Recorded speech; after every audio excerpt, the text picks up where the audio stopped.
Okay, so I want you to picture walking into um, this really quiet room, and right there in the center is a piano.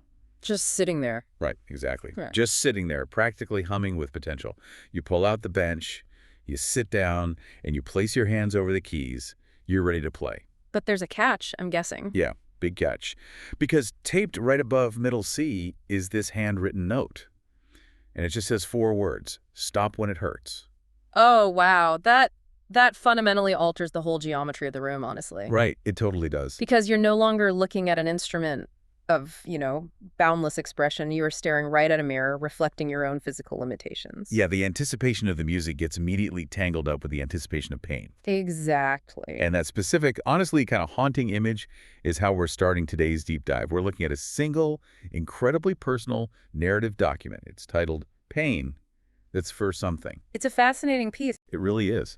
And it's written by an author who uses the pronouns we and us to describe their internal landscape and their daily experience navigating the world. Which is a really striking stylistic choice right off the bat. Totally. And the mission of our deep dive today is to really unpack this firsthand account. We are going to explore what it actually means to navigate chronic physical pain. And not just the pain itself, but confronting those utterly exhausting daily systemic hurdles. Yes, exactly. And ultimately, we want to uncover this startlingly powerful way the author finds to reclaim their bodily autonomy. Because reading this, I was immediately struck by this central tension. Okay, let's unpack this. What tension? Well, it's something I think we all grapple with, though probably not to this extreme. But think about how often you measure your days by what you successfully avoided suffering through. Oh, man. Rather than what you actively, joyfully chose to do. Right. The author redefines the concept of a full day in a way that really forces you to examine your own baseline.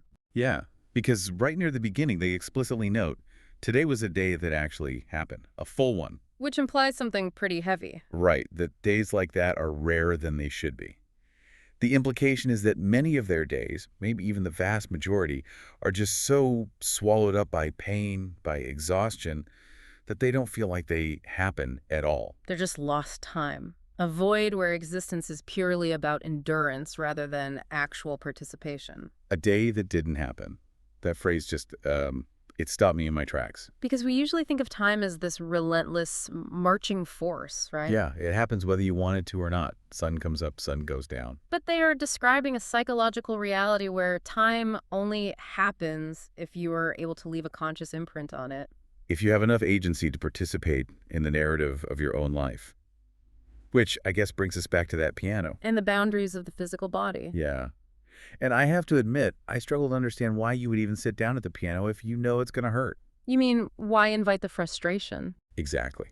It seems like it would just be so much easier to leave the lid closed and avoid the disappointment of having to stop. Well, it is entirely logical to think that avoidance is the safest path. Anticipatory grief is a powerful deterrent. Anticipatory grief. That's a great way to put it. When you live with a chronic condition, the constant mapping of your limits is it's exhausting. Yeah, I can't even imagine. But you have to look at what they actually do in this text. They note that the rule to stop when it hurts is sad, honestly. They acknowledge that mourning of their potential. But then they note that the window was open and they played anyway, and that's something. The window was open and we played anyway. Playing anyway, and specifically playing with the window open. Mm-hmm. That represents this active, really defiant pursuit of joy. Absolutely. They are sending that music out into the world, however briefly, before their own body pulls the emergency brake. Right. It establishes so early on in the narrative that this is a person who is desperately seeking connection and beauty. Even when the physiological toll for admission is so steep, if they close the piano lid entirely, sure, they eliminate the pain of the forced stop. But they also eliminate the music. Exactly. They are making a calculated choice that a brief window of expression is worth the inevitable collision with their physical boundary. And that physical boundary is incredibly rigid. Like, to fully grasp the constraints they're operating under before they even attempt to leave the house, we need to look at this revelation later in the text. The physiotherapy session. Yes. They write about a physical therapy session from the day before. Now, usually physical therapy is meant to build you up, right? You do the exercises, you get stronger, you expand your capacity. Right. But they note that they did one session, and not even a full session, mind you, and as a direct result, they slept for 11 hours. 11 hours, just from a partial session. Yeah. They write, "We keep discovering the floor is lower than we thought. We keep finding out that what felt like enough wasn't." Discovering the floor is lower than you thought. That is a terrifying realization. When you are managing chronic illness, you build the entire architecture of your life around what you believe your baseline energy level is. That's your floor. Right. So to continually fall through it, to find out that the basement goes deeper, it means you can never fully trust your own structural integrity. You just can't rely on the data your own body is giving you. The analogy that kept coming to mind for me is a smartphone. Oh, like an old phone with a degraded battery. Yes, exactly. Wow. Where the internal battery is fundamentally shot. You know when the icon says you have 40% battery left? Yeah, and you think, okay, I have enough juice to run an errand, maybe make a call, Yeah. navigate across town. But the second you open a complex app, the phone just instantly dies. The screen goes totally black. Right. The indicator of available energy is completely divorced from the reality of the actual expenditure. It's the ultimate betrayal of the body's own internal signaling. And in this context, the complex app running in the background is the physiotherapy, which is incredibly ironic. Because physical therapy is literally maintenance for the machine. It's the attempt to repair the battery. But even the act of trying to fix the system completely drains it. Sleeping for 11 hours after a partial session isn't restful, restorative sleep. No, it's a forced system shutdown. It redefines what enough means on a daily basis. I mean, if trying to heal your body wipes you out for half a day, how do you even begin to budget energy for basic survival? Little in groceries or a social life or, God forbid, joy. Right. Think about your own relationship with your physical limits as a listener. Yeah, we've all had days where we push too hard. A brutal workout, pulling an all-nighter for work, recovering from the flu. And you feel that inevitable crash. But imagine pushing yourself just to do basic bodily maintenance, only to discover your own floor Yeah. was terrifyingly lower than you realized. Imagine that not as a rare anomaly, but as the daily, unpredictable reality you have to negotiate before you even put your shoes on. And because those energy reserves are so perilously low, the external world stops being this, neutral environment. It becomes a landscape of absolute friction. Every single interaction outside the home requires a complex energetic calculus. When they finally step out of their front door in this narrative, they aren't just going for a stroll. They are embarking on a highly calculated expedition in a deeply hostile environment. Hostile is honestly the perfect word, because the environment itself dictates their autonomy. Let's look at the specifics. They mention heading out to a therapy appointment, and they note 3 very specific things. The temperature is finally above zero. The sidewalks are mostly clear. And because of this, they wheeled themselves downtown instead of taking the bus. Right. Now, to an able-bodied person, a clear sidewalk just means you don't ruin your shoes, or maybe you don't have to walk quite as slow. Right. It's an inconvenience. But here, the weather is literally dictating their civil rights and their ability to move freely. The built environment is the ultimate gatekeeper. For someone using mobility aids, whether a manual wheelchair, a power chair, or a scooter snow on a curb cut isn't just weather. It's a brick wall. It is a hard physical barrier to accessing society. The relief in the text when they say the temperature is finally above zero is palpable. Because it means they're liberated from the exhausting, often totally unreliable logistics of accessible public transit. They can propel themselves. But that freedom is entirely contingent on the municipal snow clearing schedule and atmospheric conditions. Their independence is fragile. It's granted or revoked by the weather. And the physical terrain is just the first layer of friction. The administrative terrain, the bureaucracy of survival, is arguably just as exhausting. Oh man, the bureaucracy. On their way out the door, literally as they are leaving, they discover that their OW payment came in $100 short. For context, OW stands for Ontario Works, which is a social assistance program in Canada. Right, and then they also mention a trip to the food bank later that day. They say, most of it we can't eat, but some of it we can, and that's some of it we don't have to buy. And then there's the mention of finally getting a bank card because they, quote, have ID now. Okay, wait. Getting short at $100 or lacking ID, that isn't just a minor administrative hiccup here, is it? Not at all. The cascading nature of systemic poverty and chronic illness is on full display here. Any single one of those issues is a crisis on its own. Shorted income, relying on food pantries, lacking identification. Combined, they create this compounding administrative tax that is levied disproportionately on the sick and the poor. The ID issue really struck me. I think most of us take for granted what it means to just have a little plastic card with our face on it. Without valid identification, you are essentially a ghost in modern society. Exactly. You can't open a bank account, you can't access certain medical care, you can't sign a lease, you can't get a library card. You are locked out of the basic machinery of the world. Lacking ID is like trying to play a video game where your controller isn't even plugged in. Oh, that's a great analogy. The game is happening all around you, but you have absolutely no input mechanism. And resolving an ID issue when you are chronically ill, reliant on public transit, and living in extreme poverty, that's a Herculean task. It requires gathering secondary documents you might not have, paying replacement fees you absolutely cannot afford, And physically transporting yourself to government offices during those really limited weekday hours. all of this demands energy from a battery that we have already established is fundamentally broken. Plus, if your social assistance is short, you literally cannot buy the specific food your body can tolerate. So you're forced to rely on the food bank. The food banks are largely stocked with highly processed, shelf-stable items. If you have dietary restrictions due to a chronic illness, a box of generic macaroni and cheese or canned soup packed with sodium, that isn't a meal. No, it's a flare-up waiting to happen. It is a biological tax on top of the administrative tax. Which perfectly explains the immense psychological relief they express when they mention their therapist, Megan. Oh, right. They write, Megan signed on to represent us with OW. She's going to look into it. We don't have to. The phrase, "we don't have to," carries the weight of the world in this context. I can only imagine the cognitive load of constantly having to be your own project manager, your own lawyer, your own advocate, your own accountant. All while operating on a 10% battery, it's crushing. Having an advocate step in and take just one of those spinning plates away is an act of profound care. It is outsourcing the fight. Because they are always fighting. The default state is conflict. Which brings us to that medical appointment they describe. I found this part so fascinating. They go in to have a toe issue looked at. They describe it as pitted keratolysis. Which is a condition where the dead skin actually starts to pit and break down. It's often caused by excessive sweating, which can be tied to nervous system dysregulation or severe anxiety. Okay, so the doctor notices it, prescribes an ointment, and the author writes, 2 problems handled in one appointment without us having to fight for either of them. Now, I have to challenge this framing a bit.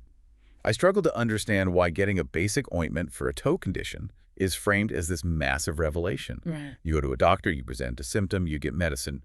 Why is this treated like a miraculous victory? Because the baseline experience for a patient with a complex, chronic, or invisible illness is medical gaslighting. The expectation is skepticism, not care. Wait, really? The expectation is skepticism. Oh, absolutely. When you have a complex medical history, presenting a new symptom often results in it being dismissed. Like, oh, it's just a manifestation of your existing illness. Or worse, it's just your anxiety. You are often required to perform your pain with surgical precision. What do you mean by perform? If you are too emotional, you are deemed hysterical or drug-seeking. But if you are too stoic, the clinician assumes the issue isn't severe enough to warrant treatment. So the energy expenditure isn't just physical, it's theatrical. You have to curate your presentation of suffering just to be taken seriously. Precisely. Furthermore, the modern medical system is highly compartmentalized and driven by strict time constraints. Oh yeah, the whole 1 issue per appointment rule. Exactly. A clinician addressing a secondary issue, the pitted keratolysis, without forcing the patient to book an entirely separate appointment months down the line, that is an anomaly. The sentence, without us having to fight for either of them, is just the quietest, most devastating indictment of the healthcare system in the entire piece. It explicitly implies that their exhausting norm is a battle for basic validation. To walk into a clinical space, present a vulnerability, and have a doctor simply see it, validate it, and treat it seamlessly. It is a profound disruption of their usual trauma. It is a moment where the system actually functions as a system of care, rather than a system of friction. It is a profound disruption, and it acts as a counterbalance to the exhaustion of the outside world. Throughout this narrative, we see these macro systems failing them constantly. The bureaucracy, the built environment. But the micro-interactions continually save them. The things that make a full day actually possible are often these small, luminous moments of connection and grace. Like a Tim Hortons run early in the day. Right. And for our international listeners, Tim Hortons is a ubiquitous Canadian coffee chain. They write about getting a coffee that we didn't have to make ourselves, which sounds small and is small and still mattered, They used a Christmas gift card. They played Roll Up the Rim. which is a seasonal contest where you unroll the paper rim of the cup to see if you win a prize. The emphasis on didn't have to make ourselves ties directly back to that concept of energy as currency. When every movement has an exorbitant physical cost, the act of grinding coffee beans, boiling water, pouring it, and eventually washing a mug, that's an expense they just cannot afford. Having someone else perform that labor, handing you a warm cup that you can simply hold on a cold day, it transcends a simple commercial transaction. It's a moment of being nurtured by the world, rather than having to extract survival from it. And the roll up the rim detail is fascinating too. Yeah, why did that stand out to you? Because it's a specific cultural touchstone, yes, but in this context, it represents a tiny low-stakes gamble. It is a spark of hope. Will I win a donut? Will I win a coffee? Probably not. But for 3 seconds, there is the possibility of a pleasant surprise. This is a stark contrast to the usual unpleasant surprises that govern their life. Like the social assistants being unexpectedly short right as they walk out the door. Exactly. It is a voluntary engagement with chance, as opposed to an involuntary subjection to bureaucratic whims. They choose to play the game. And we see another vital moment of systemic empathy in the medical waiting room. Oh, the stuffy. They mentioned there were stuffies, stuffed animals provided for anxiety. Yeah. And the staff told them they could keep theirs. He's really soft, they write. Imagine a sterile clinical environment actively anticipating the emotional needs of the patients. We just established that clinical spaces are usually battlegrounds for them. Providing a soft, tactile comfort object acknowledges that the mind and the nervous system need care just as much as the physical symptoms. It softens the hard, jagged edges of the institutional experience. It acts as an anchor, stabilizing the narrator as they navigate much deeper, more complex anxieties. Yeah, the narrative explores this fascinating dichotomy between the slow, grinding, months-long anxieties and the sudden, instantaneous relief provided by interpersonal connection. Look at the tattoo artist. The author mentions they have been working on a design for 3/4 of a year. 9 months. 9 months. They say it was mostly done by email, and it was mostly going sideways. I really want to dig into that. Why does it take 9 months to hit a wall and then 10 minutes to fix it? They go in person and write 10 minutes in person, sorted more than months of back and forth. The design is close now. How does chronic pain alter the simple act of sending an email to the point where a creative project stalls for nearly a year? Yeah, what's going on there? Well, the digital medium, for all its presumed convenience, is incredibly high friction when you are dealing with nuance, and especially when you are dealing with chronic pain. Because typing hurts. It's more than that. When you are in pain, the cognitive tax of typing, of finding the exact words to articulate a deeply personal visual idea, is immense. Oh, I see. Email strips away physical nuance. It removes tone of voice, body language, the ability to sketch collaboratively, the ability to just point and say, like this, but softer. When an idea goes sideways over email, those misinterpretations compound. The lag in response time breeds frustration. The barrier to correcting a misunderstanding feels totally insurmountable when your battery is constantly draining. The digital interface basically acts as an insulator, blocking true understanding. But the moment they share a physical space, the human element overrides the digital friction. They can read each other. The knot untangles almost instantly. And there is an even more intense knot that gets untangled later that day. They mention hearing from their star sister. Yes. We don't know the exact nature of this relationship, maybe a close friend, a sibling, a chosen family member, but the context is incredibly high stakes. Very. They received a text in the middle of the night from her, just one word, sorry. No context, no follow-up, just radio silence. Receiving a midnight sorry with radio silence afterward is a terrifying psychological scenario. It highlights the profound burden we carry for the people we love. Your brain immediately abhors the vacuum of information and fills that silence with worst-case scenarios. Are they hurt?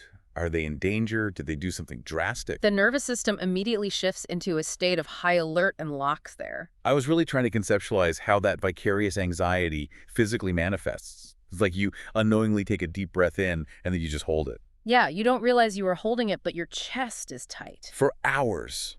All through the morning, all through the therapy appointment, the food bank, the clinic, you are walking around carrying this phantom weight, depriving your brain of oxygen, just holding your breath. And then finally the message comes through. She's okay. And the text says, and now we can put it down. The immense full-body relief that comes the exact second someone tells you it is safe to exhale, you drop the weight. It beautifully illustrates how our nervous systems are deeply tethered to the people we love. The narrator's chronic physical pain is their baseline, but this acute emotional pain, this vicarious anxiety, acts as a suffocating overlay. Putting that burden down is a victory in itself. It frees up an enormous amount of mental bandwidth. Bandwidth, which they are absolutely going to need, because all of these hurdles, all of these anxieties, the resolved tattoo design, the extra money left on the deposit. It all culminates in the defining moment of the text, the core thesis, the spontaneous decision to get their nose pierced. This is the moment the document shifts from a documentary of daily survival into a profound philosophical statement regarding human agency. To understand the piercing, we first have to deeply understand what they are rebelling against. They define their baseline existence in a way that is, frankly, chilling. They write, "Our body is always in pain. Always. It's baseline. It's the water we swim in." The water we swim in. It is an allusion to the famous David Foster Wallace commencement speech. Oh, right. Two young fish swimming along, and an older fish swims past and says, "Morning, boys. How's the water?" And the younger fish look at each other and say, "What the hell is water?" When a condition is omnipresent, it becomes invisible to the outside observer and dangerously encompassing to the person experiencing it. You just habituate to the suffering. But they haven't just habituated to it. They analyze what that omnipresence actually does to a person over time. They describe a particular kind of deterioration that happens when pain is just noise, when it stops meaning anything, when it's just there, draining the system without giving anything back. I find this distinction fascinating. The idea that pain can lose its meaning entirely. This is the most crucial insight in the entire piece, and it gets to the core mechanism of chronic illness. From an evolutionary standpoint, pain has a very specific utility. It is an alarm bell. You touch a hot stove, the tissue damage sends a signal to your brain, you feel pain, and you pull your hand away. Exactly. The pain conveys crucial information for survival. It has a clear cause, a clear locus, and a clear resolution. But chronic pain. Chronic pain is a broken alarm system. It is a siren blaring at deafening volumes in an empty building, 24 hours a day, 7 days a week. It's just noise. It conveys no useful information. You cannot fix the underlying issue, and you cannot flee from the stimulus. Because it lacks utility, it becomes purely parasitic. It consumes your energy, your focus, and your joy, and it offers absolutely zero physiological or psychological return on investment. The deterioration the author speaks of isn't just the physical wearing down of joints or tissues. It is a profound corrosion of the spirit. It is the deep existential exhaustion of enduring relentless meaninglessness. So we have a narrator whose body is a site of constant, draining, meaningless suffering. They are operating on a dangerously low battery. They have fought bureaucracies, navigated hostile physical environments, and carried the weight of vicarious panic all day. And they find themselves with a few extra dollars from a tattoo deposit. And what do? They voluntarily walk into a parlor and pay someone to shove a needle through their face. I have to be honest, this is where the narrative completely lost me on my first read. It is utterly baffling to me. Baffling how? Why, when you are at absolute zero, would you voluntarily seek out more pain? Why invite more trauma into a body that is already overflowing with it? Well, if you view pain solely as a negative physical stimulus, it makes absolutely no sense. It seems masochistic. Right. But the author breaks down the alchemy of this decision perfectly, and it is a masterclass in locus of control. Locus of control. Okay, break that down. They write, but pain that's for something is different. Pain you chose. Pain with a small diamond stud at the end of it. Pain you chose. The magic trick is the agency. It is a profound, radical reclamation of the body. Think about what a severe chronic illness actually does to a human being. It violently strips you of your bodily autonomy. Yes, your body does things to you without your consent on its own unpredictable schedule. And you are relegated to the role of a hostage negotiator. Yeah. Just trying to manage the fallout. You become a captive in your own physical form. By introducing a chosen pain, the narrator is staging a mutiny against the failing machine. It is a physical and psychological redirect. They write that when they feel the piercing now, their mind goes there instead of to the baseline pain. The piercing acts as a focal point. They are hacking their own nervous system. They are forcing their brain to process a completely new sensation. And this new sensation isn't meaningless parasitic It noise. is highly specific, it is acute, and most importantly, it signifies autonomy. It signifies beauty. When the brain feels the sharp sting of the piercing, instead of spiraling into the familiar despair of chronic illness, it registers a narrative of empowerment. I asked for this, I wanted this, I survived this specific bounded pain, and now I have a diamond to show for it. They spell this out with devastating clarity. They say, we did something. We made a choice that was just for us, not for function, not for survival, not for anyone else. It is the ultimate act of defiance against a life that demands absolutely everything just for basic bare minimum survival. The piercing serves no practical purpose at all. It doesn't help them navigate the food bank or deal with Ontario works. It's purely, defiantly aesthetic. It is a highly logical, deeply empowering psychological strategy. By creating a loud, chosen sensation, they temporarily drown out the meaningless background noise of their condition. Think of it like being trapped on a long flight, sitting right next to a roaring airplane engine. The low-frequency hum is inescapable and exhausting. But if you put on headphones and blast your favorite piece of music, you block out the engine. The music might be loud, it might even hurt your ears a bit, but it's your music. You chose it. You take the wheel back, even if it is just for a second. It completely recontextualizes their relationship with their own physical form. The body is no longer merely a failing, burdensome machine that constantly betrays them. It is a canvas that they still have the power to modify, to decorate, and to claim ownership over. And that ownership, that sudden surge of agency, seems to act as the very fuel that makes the rest of the day possible. It provides the psychological momentum to handle the bank, to secure the ID, to navigate the food bank. They achieved a state of agency that propelled them through the bureaucratic friction. Which brings us to the end of this incredibly long, dense day. The outro of the text is essentially a massive inventory. It's the heroic epic of a Tuesday. Let's recount the sheer volume of what they actually managed to pull off. Bearing in mind the physical floor we discussed earlier, where a partial physical therapy session resulted in an 11-hour system shutdown. Right. They woke up, they left the den, they played the piano, actively choosing the window over the boundary. They wheeled themselves downtown through the elements. They got a coffee and engaged with the small hope of rolling up the rim. They went to therapy. They secured representation to fight their shorted social assistance payment. They got a medical diagnosis and an ointment for their foot without having to perform their trauma. They secured a soft stuffy to soothe their nervous system. They got a library card. They finalized a tattoo design that had been stalled for 9 months.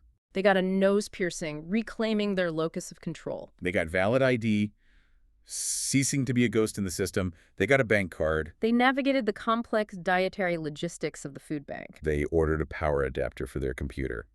And they resolved the terrifying, suffocating anxiety regarding their star sister. When you lay the inventory out consecutively like that, it is exhausting just to listen to. The administrative, physical, and emotional caloric burn of that day is staggering. But it is also deeply triumphant. It is the absolute antithesis of a day that didn't happen. They run every possible drop of life, of agency, and of connection out of those hours. They force the day to bear their imprint. And then they write the perfect closing image. We came home and the nose hurt in the good way. That's a day. That counts. Hurting in the good way. It is a beautiful echo of the opening image, the note on the piano that said stop when it hurts. The piano hurt in the bad way. The way that signifies unyielding boundaries, mourning, and physical limitations. But the nose hurts in the good way. The way that signifies expansion, deliberate choice, and ultimate ownership. It is the profound difference between a prison wall built by your circumstances and a property line you drew yourself. A prison wall versus a property line. That is a perfect distillation.